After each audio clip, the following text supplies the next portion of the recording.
Fala galera, tudo bem com vocês? Aqui quem fala é o Lunix e sejam todos bem-vindos ao canal Verso Manguá.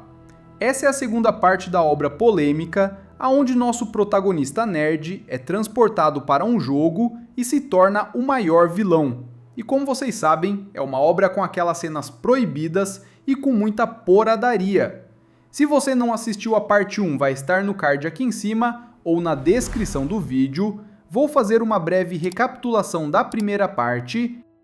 Na primeira parte, eu contei para vocês como um nerd vigião entrou em um jogo e que o nome dele agora é Lucius, que era o personagem que ele jogava dentro do jogo. No jogo, esse Lucius é um nobre da região de Peta e também é um sacerdote. No jogo, ele era um personagem otário, pois ele não recebia impostos dos barões de terras. Ele era fácil de enganar e ainda por cima, a sua amiga de infância, uma freirinha waifu, era assediada por outros nobres que queriam tirar a castidade dela. Mas o ponto principal da primeira parte foi a nossa querida empregada Aira. Ela era uma vigarista de primeira e planejou roubar pertences valiosos do nosso prota, mas ela não conseguiu, né galera? Pois nosso prota já jogou esse jogo e sabe que ela iria enganar ele e também sabia de muitos outros desafios que ele iria enfrentar. A partir de agora é a continuação de fato. No dia seguinte, quem estava na igreja? O Lucius, todo sereno, ajoelhado, rezando ao Deus da terra. Só que a reza dele era zero espiritualidade, parecia pedido de banco. Me dá dinheiro, quero grana, faz minha terra ser próspera, por favor. E não é que funcionou. As terras agrícolas dele ficaram muito mais férteis do que antes, igualzinho no jogo. No game, quando você ora, acontece. E na vida real dele ali também. Mas calma que o problema não acaba aí. Mesmo com a terra fértil, ele ainda tinha 2 pepinos gigantes. O primeiro era a ira, que quase afundou ele. Em segundo, os camponeses caloteiros. No jogo A Lenda da Heroína, o protagonista Lúcio só recebia metade, e às vezes nem isso, dos impostos dos camponeses. Toda vez que ia cobrar, os caras vinham com desculpinha. Senhor, esse ano não deu lucro. E no mês seguinte? Ah, de novo não deu. E o besta do Lúcio acreditava. Passava ano após ano ouvindo a mesma desculpa e ficando cada vez mais pobre. Enquanto isso, os camponeses riam da cara dele. Olha lá o idiota! O senhor que não cobra imposto vai falir rapidinho. E foi exatamente isso que aconteceu no jogo. O protagonista era tão molenga que deixou os aldeões sonegarem até o talo. No final, ele só recebia uns 10% do que era devido. Resultado: falência. Agora, vivendo na pele esse mesmo personagem, o novo Lúcio sabia que precisava mudar esse destino, porque ser enganado por empregada já foi uma vergonha. Mas ser feito de otário por camponês? Aí não dá, né rapaziada? Galera, o nosso protagonista já estava no limite da paciência, parecia uma panela de pressão prestes a explodir. Ele olhava para os caras e pensava, mano, vou macetar a cabeça desses malucos um por um, não quero nem saber. Só que enquanto encarava a janela, parecia que ele estava planejando alguma coisa mirabolante, mas na real o ódio era tanto que o plano era só um: resolver tudo na marra. Só que, adivinha, uma luz se acende na cabeça dele no exato momento que chega uma figura bem conhecida. Quem? Sim, o mesmo camponês folgado que sempre negava imposto, aquele miserável clássico. E não estava sozinho não. Outros camponeses vieram junto, mas esse cara era o destaque do rolê. Nosso prota, esperto, percebe que a carroça que o cara trouxe devia estar carregada com as paradas que deveriam ser entregues ao reino. Impostos, colheita, comida, tudo o que ele vivia sonegando. E já sabendo disso, o prota pega sua famosa arma de combate, a mesma que já tinha mandado ao figurante Cal de base, e pensa, vai ter cabeça voando hoje. Só que calma, pelo menos nesse momento ele não partiu direto para a violência. Ele decide descer e trocar uma ideia. E lá estava o gordinho do ouro, todo de corrente e dente brilhando, bancando o humilde. Ele chega todo sorridente. Meu senhor, como você tem passado? Só que o prota já bate o olho e pensa, esse aí tá de sacanagem comigo. O cara tava com a barriga estufada de tanto comer, correntona de ouro e até 3 escravos trabalhando para ele. E ainda tinha a cara de pau de dizer que estava quebrado, que não conseguiu lucro nenhum porque a colheita foi fraca. Ah, mano, se existe a personificação da mentira descarada, era esse cara aí. O protagonista abre o sistema e já aparece na tela. Nome: Gilf Balf. Nível: 10. Profissão: camponês. Característica: riqueza fraudulenta, obesidade mestre da sonegação de impostos, tá aí a prova escancarada de que o miserável estava nadando em grana, só que fraudando o reino. Enquanto ele tentava enrolar com aquele papo de ano que vem eu pago, o Prota só ria. Sabe aquela risadinha sem graça que até assusta porque você não entende o motivo? Pois é, o gordinho ficava olhando tipo, ué, por que esse maluco tá rindo? Mal sabia que era o riso da desgraça prestes a cair na cabeça dele. Sem muita enrolação, o protagonista já manda. Vamos direto pra tua terra agora. O camponês arregala o olho. Ah, mas não dá, senhor, tá tudo sujo. Não limpei ainda. Não é hora boa pra visita. Era desculpa atrás de desculpa. Parecia político em época de eleição. Mas o Prota não quis saber. Mandou chamar os cavalos e decretou. É agora! Quando o gordinho tentou rebater de novo, levou logo a arma de combate na cara, não acertando, mas só encostando. Tipo aquele cala a boca e anda. E aí não teve saída. Foram todos em direção à propriedade. Chegando lá, o camponês, todo nervoso, aponta para a terra e diz: olha aí, tá vendo? Não tem nada, só mato, colheita fracassada, zero lucro.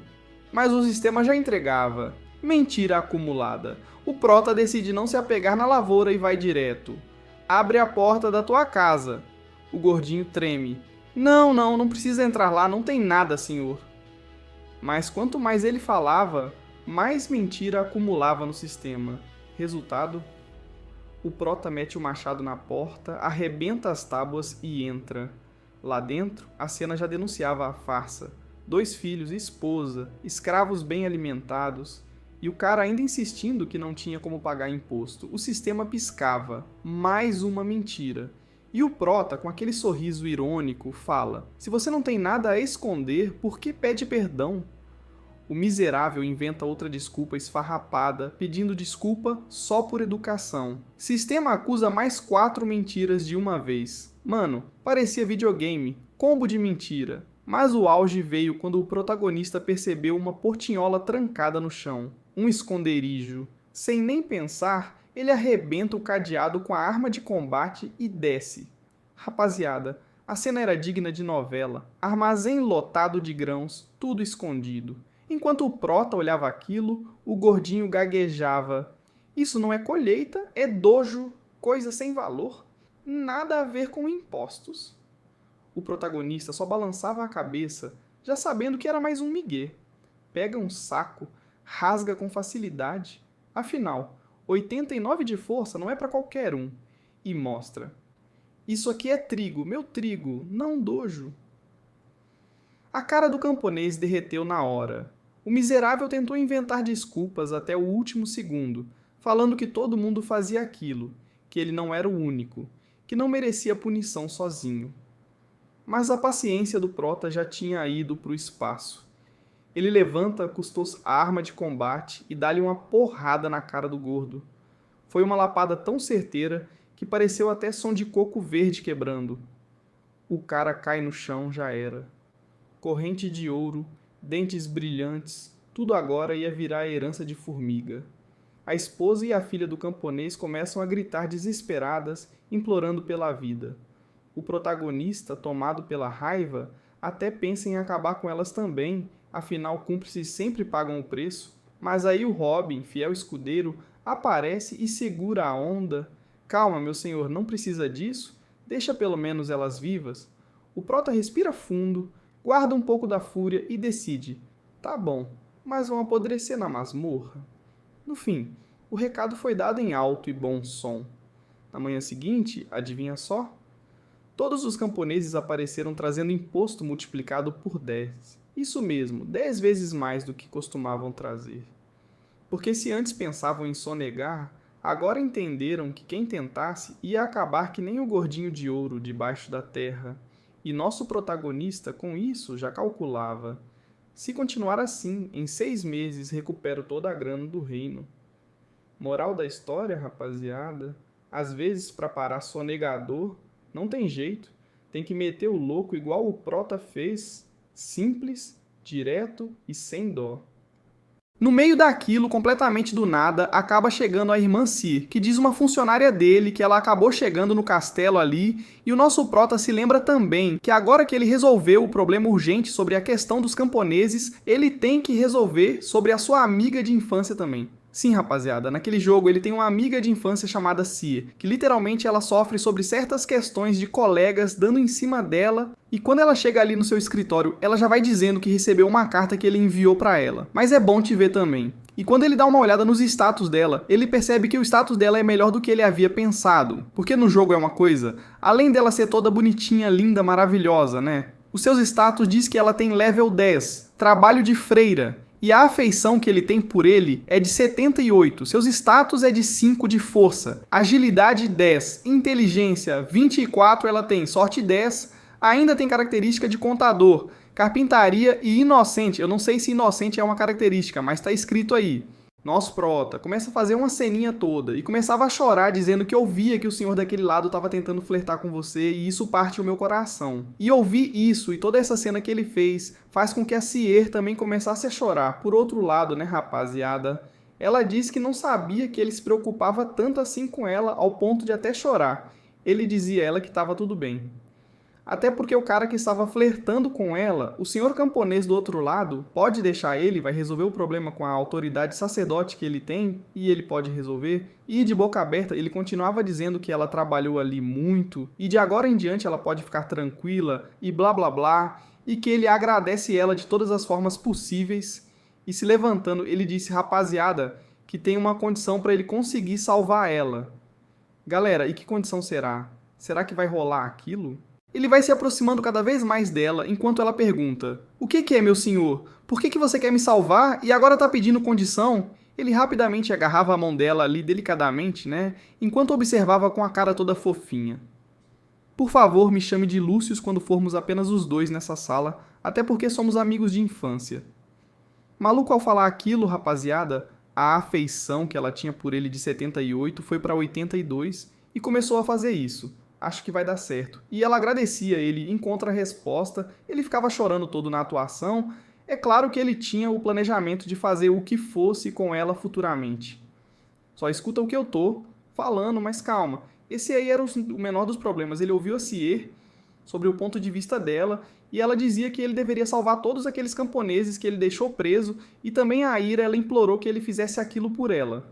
Mudando de cena, depois dessa conversa, o nosso protagonista levou um maluquinho lá para poder comprar as duas filhas do maluco gordinho que já foi de base lá no céu ou no inferno, sei lá onde. Esse maluco quer elas como escravas, bem dizer a verdade, é o pedido da Cir, né, rapaziada? E ele decidiu poupar a vida das duas filhas do camponês e como ele dizia poupar era vender elas, né?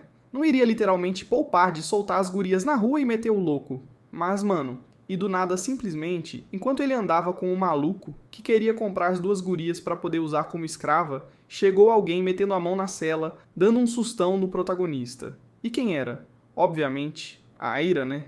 Que já estava parecendo uma psicopata e estava fazendo até sair saliva de sua boca.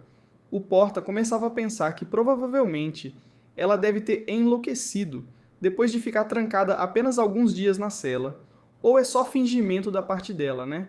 E, mano, o maluquinho do cara, que vai comprar as duas camponesas, pergunta se por acaso ele planeja vender aquela mulher de cabelo rosa também como escrava. Mas o nosso prota responde que não. Só as guria lá. O nosso prota rapidamente já mostra a ele as garotas que ele vai poder comprar e ficar com elas tranquilamente ali, né? Na mesma hora, o maluco já disse que vai comprar, mas ele diz que tem uma condição. E ele pergunta ao nosso protagonista se pode fazer com que elas fiquem silenciadas. E vocês já estão ligados, né? Quando eu digo silenciadas, elas já olharam com a cara tipo, meu Deus, ele vai cortar a minha língua fora, e dito e feito, vral. E você só viu que Tetupé voando e já era. O maluco meteu o louco e cortou a língua de ambas fora, porque ele queria que elas não falassem e só ficassem quitas. Galera, de qualquer forma, nosso protagonista já tava cagando e andando, se ia acontecer alguma coisa com elas, ele já queria meter o louco mesmo e mandar elas pro céu também, juntamente com o gordinho lá. Mas ele estava pensando sobre a Ira. Será que ela realmente enlouqueceu? Até porque ela estava ali paralisada. E chegou até a tomar um sustinho, né?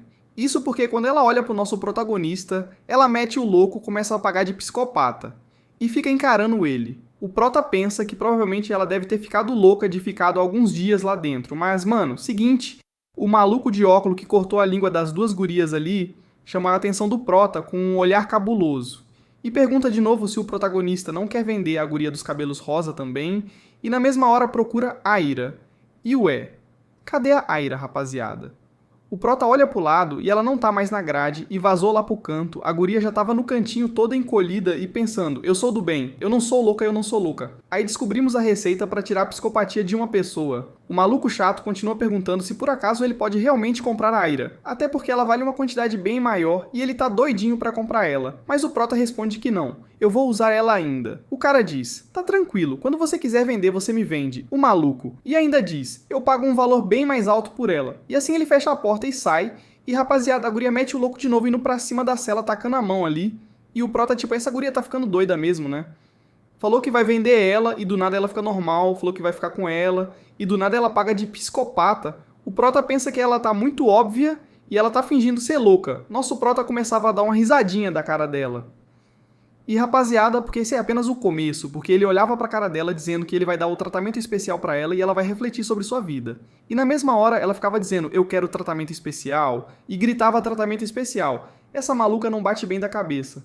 O nosso Prota fez ela ficar só um pouquinho com medo e do nada, ele meteu a mão logo na grade e amassou o bagulho uns 3 centímetros pra dentro. E na mesma hora ela ficou assustada. Galera, vocês não estão ligados o medo da guria. Ele dizia, enquanto observava ela com medo, que em 3 dias ele vai punir ela da forma mais especial possível. E mano, ele ainda por cima diz que vai tratá-la extremamente de forma insana a partir de agora. O Prota diz, Aira, daqui pra frente você tem que estar totalmente preparada, pois o que vou fazer com você vai fazer você perder a sua sanidade mental de verdade, e não vai poder mais fingir.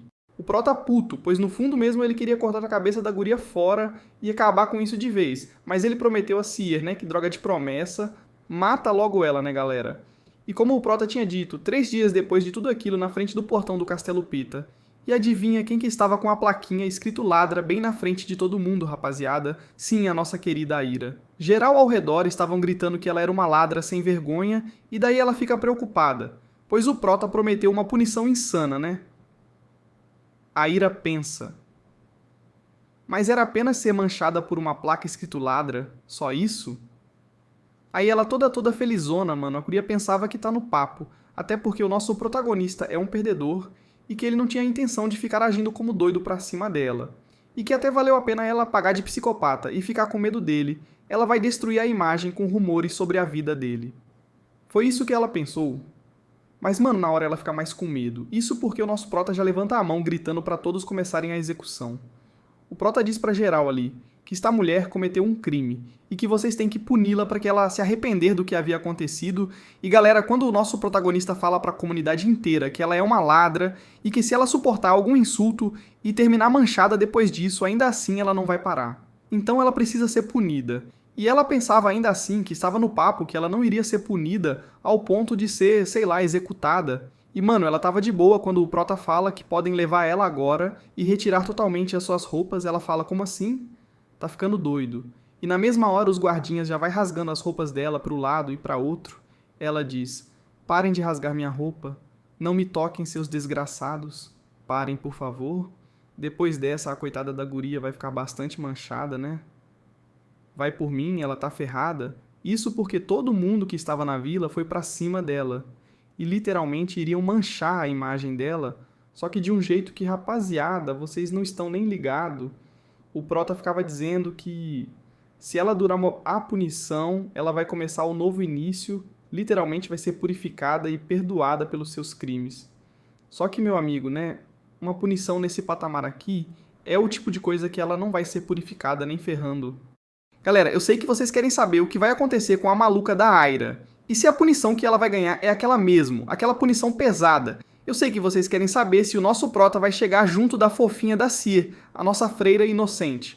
E eu vou dizer pra vocês que sim, vai ter muita cena pesada e muita coisa maluca pra acontecer. E se vocês querem a continuação, vocês já sabem, né? Comenta Lunix parte 3, que assim me motiva a continuar fazendo vídeos para vocês. Agora deixe o seu like e inscreva-se no canal. Eu vou deixar aqui na tela final uma indicação de vídeo para vocês continuarem assistindo. Eu te espero no próximo vídeo.